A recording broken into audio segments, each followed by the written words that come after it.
Vamos ao vivo ao Palácio do Planalto. A presidenta Dilma Rousseff conversa com a imprensa. Os meninos, a gente não precisa de falar porque eles não têm esse problema. Não tem. Bom, brincadeiras à parte, o que eu queria falar para vocês é que hoje nós anunciamos que estão sendo nomeados para alguns ministérios pessoas que eu queria destacar. A primeira pessoa, necessariamente, é o ex-presidente Lula, que vai para a chefia, o ministério que é a chefia da Casa Civil. E o ministro Jacques Wagner assume o gabinete pessoal da Presidência da República. Além disso, nós vamos nomear para o Ministério da Justiça, em substituição ao Dr. Wellington, devido à decisão do Supremo Tribunal Federal, o subprocurador-geral Eugênio Aragão. Eu queria só destacar que isso cumpre a determinação do Supremo Tribunal Federal, porque o Dr. Aragão, ele fez o concurso previamente à Constituição de 88, ele é de 1987.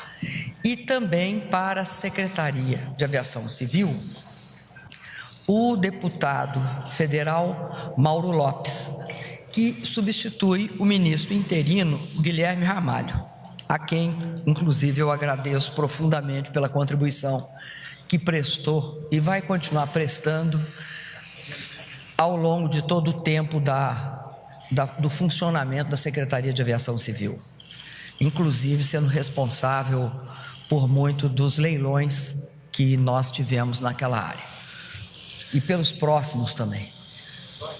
Além disso, eu queria destacar que a vinda, do presidente Lula para o Ministério é algo bastante importante e relevante, por dois motivos. O primeiro motivo é a inequívoca experiência política do ex-presidente Lula. Mas o segundo motivo, que eu também gostaria muito de destacar, uma vez que com ele trabalhei durante aproximadamente 6 anos, quase 6 anos, é o conhecimento do presidente Lula sobre o país, sobre as necessidades do país, o compromisso do presidente Lula com políticas estratégicas e com a visão estratégica que é necessário ter para que a gente tenha o desenvolvimento no país continental como o nosso. A inequívoca experiência do presidente Lula em políticas em geral, de infraestrutura, política social, vai ser um grande ganho para o meu governo. E queria dizer que o presidente Lula tem uma trajetória que eu reputo muito expressiva também pelo seu compromisso com a estabilidade fiscal e o controle da inflação. Compromisso esse que não é um compromisso meramente retórico, Ele se expressa numa situação muito significativa, que é a atuação ao longo dos 8 anos do governo dele. Basicamente, seriam esses anúncios que eu queria fazer para os senhores. Então, agora, 3 perguntinhas, por favor. Agora falou que o presidente Lula vem com um compromisso da estabilidade fiscal, controle da inflação, e que isso não é retórica. Todo mundo fala que o PT estava pedindo que houvesse liberação de mais crédito, há uma discussão em relação às reservas, uso das reservas, e aí eu queria que a senhora, por favor, desenhasse isso. No que se refere ao crédito, Tânia, você viu que nós fizemos um grande esforço para ampliar o crédito do país, o que é uma coisa importante.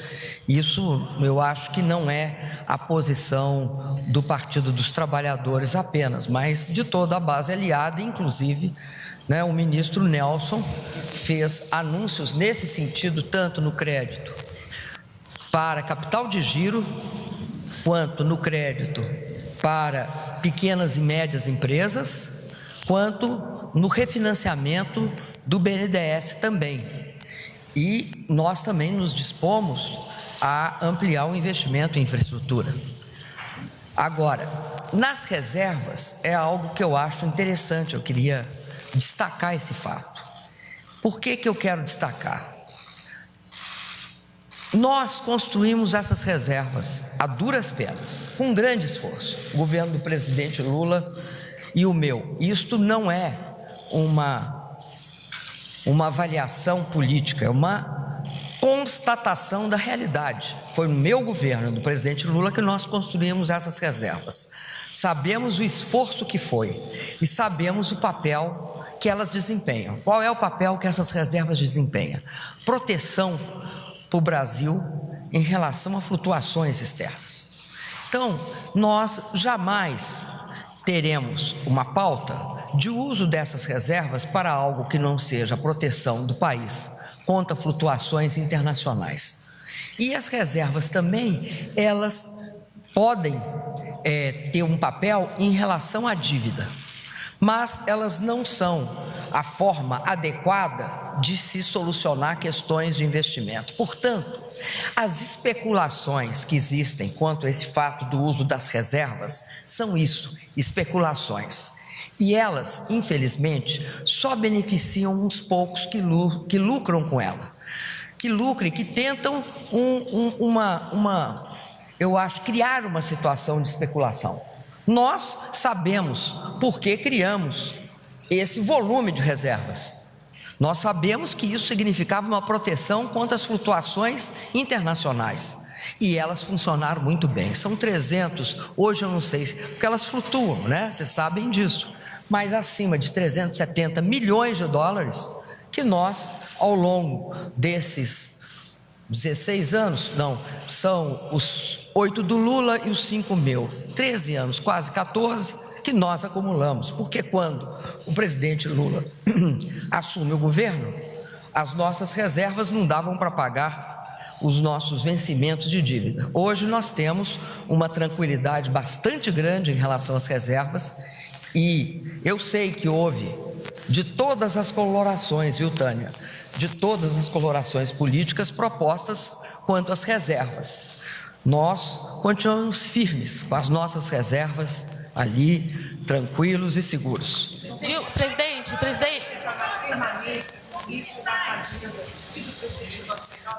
Olha, eu quero só dizer para vocês que é outra especulação que não se admite. Não se admite porque cria turbulência na economia. Me desculpem, isso tem um sentido especulativo. Nem o ministro Nelson Barbosa, nem o ministro Tombini estão com alguém ou qualquer coisa que levantou a possibilidade deles saírem do governo. Pelo contrário, eles estão mais dentro do que nunca. Olha, nós temos de buscar a estabilidade fiscal. Por que vocês acham que eu falei do compromisso do Lula com a estabilidade fiscal? Porque ele é real, vocês sabem disso. Olha a retrospectiva do presidente.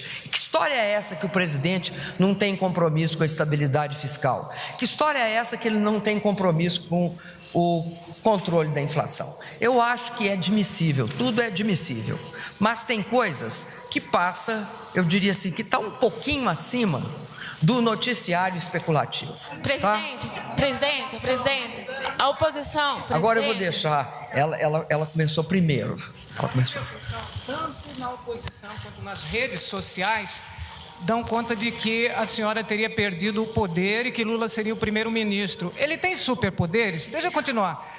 Minha querida, estou trazendo aí posso da falar oposição. uma coisa? Bastidores dizem que demorou porque Lula fez exigências para aceitar. Que exigências posso ele falar fez? uma coisa para vocês? Não, eu vou até rir, sabe por quê? Tem 4 anos de governo, mais 5. Eu estou entrando no 6º. Tem 6 anos que vocês tentam me separar do Lula. A minha relação com o Lula não é uma relação de poderes ou superpoderes. A minha relação com o Lula é uma sólida relação de quem constrói um projeto junto. Então, o presidente Lula, no meu governo, terá os poderes necessários para nos ajudar, para ajudar o Brasil, sobretudo o Brasil. Tudo que ele puder fazer para ajudar o Brasil será feito. Presidenta. Como? Bom, eu digo para vocês que isso não é do perfil do presidente Lula. O presidente Lula não age dessa forma. Agora, presidente, a oposição já entrou com uma ação na justiça, presidenta. Porque o presidente Lula tinha dúvidas se ele deveria ou não assumir o cargo.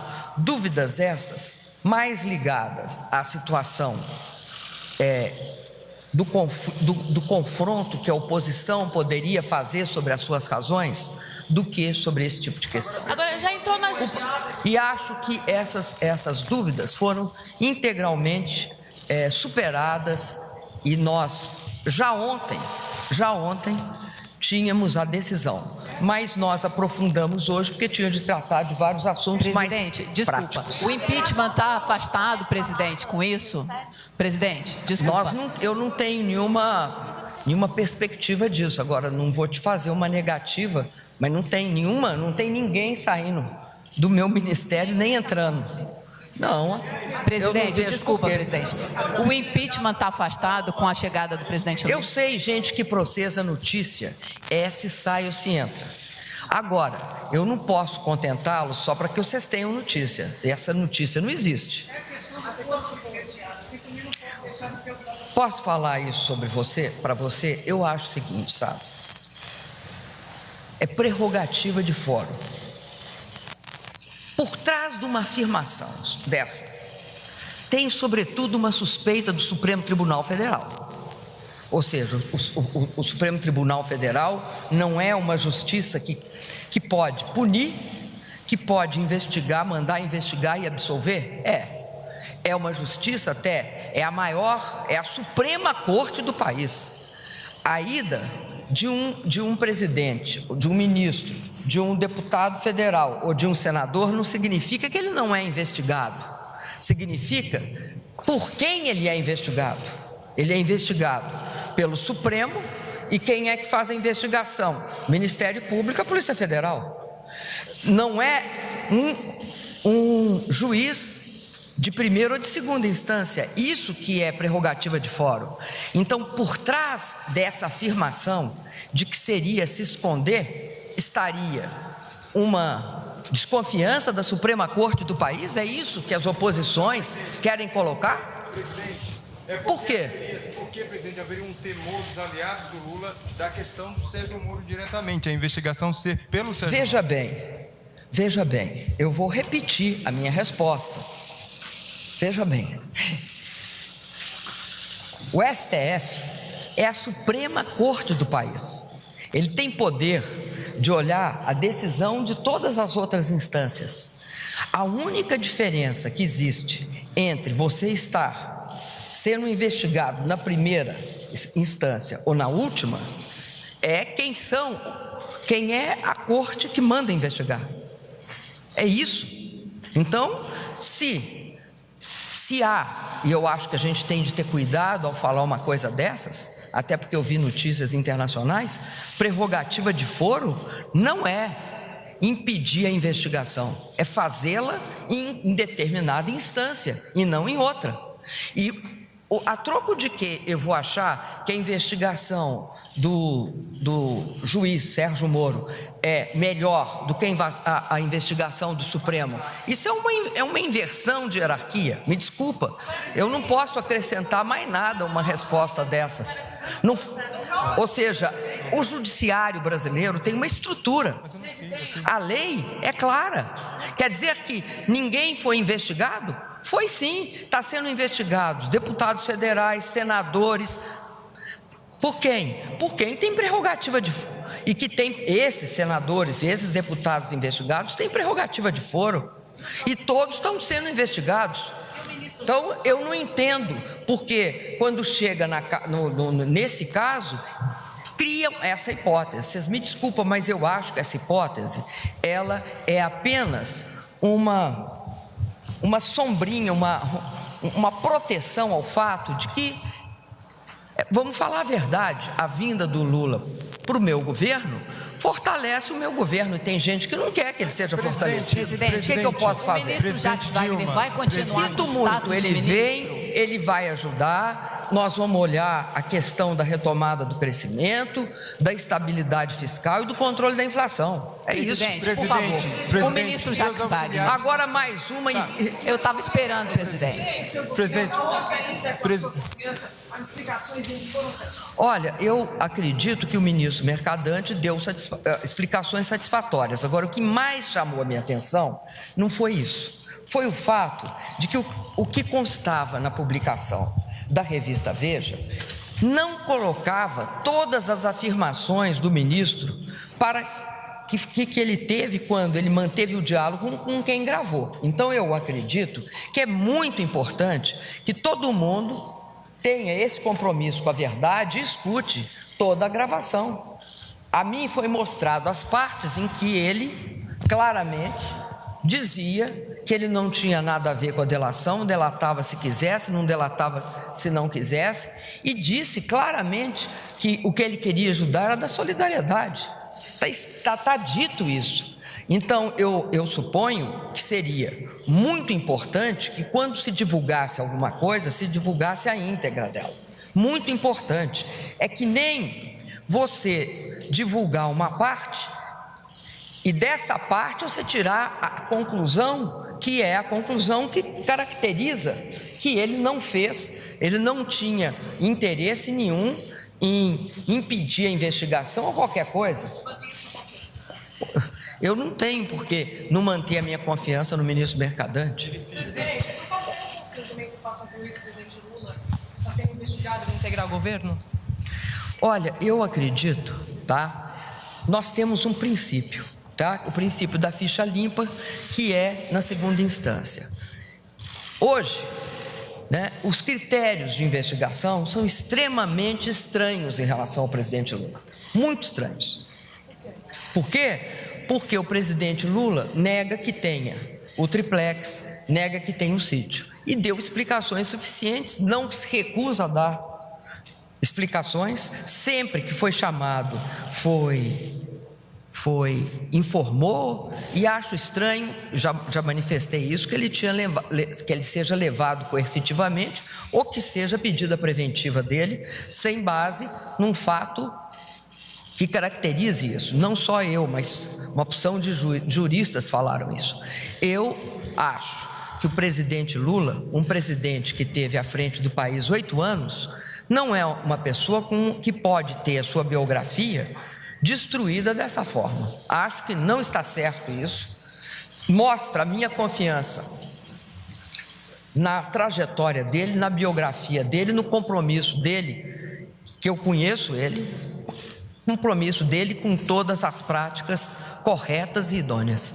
A vinda dele segura o processo de impeachment, a senhora acredita? O poder presidencial, já que a senhora está num momento de fragilidade política e ele vem com um capital grande... Camarote, eu acho que vocês têm de acertar com que capital ele vem. Um lado aqui diz que ele vem investigado, a outra parte diz que ele vem com grande capital político. Ele vem com um capital político que eu já disse qual é. Ele é um hábil articulador e um excelente. Eu convivi com ele durante... Ninguém mais do que eu para falar. Eu convivi com eles nem um pouco. Pelo contrário, ele me deixa muito confortável. Nós temos 6 anos de trabalho cotidiano junto, durante a segunda fase do governo dele. Então, eu estou muito feliz com a vinda dele. Muito obrigado aos senhores. Senão nós vamos ficar aqui repetindo. Beijos para os senhores. Nós acompanhamos ao vivo do Palácio do Planalto uma declaração à imprensa seguida de entrevista coletiva da presidenta Dilma Rousseff sobre as mudanças ministeriais anunciadas hoje. Nós podemos voltar a qualquer momento com outras informações. Continue na NBR, a TV do Governo Federal.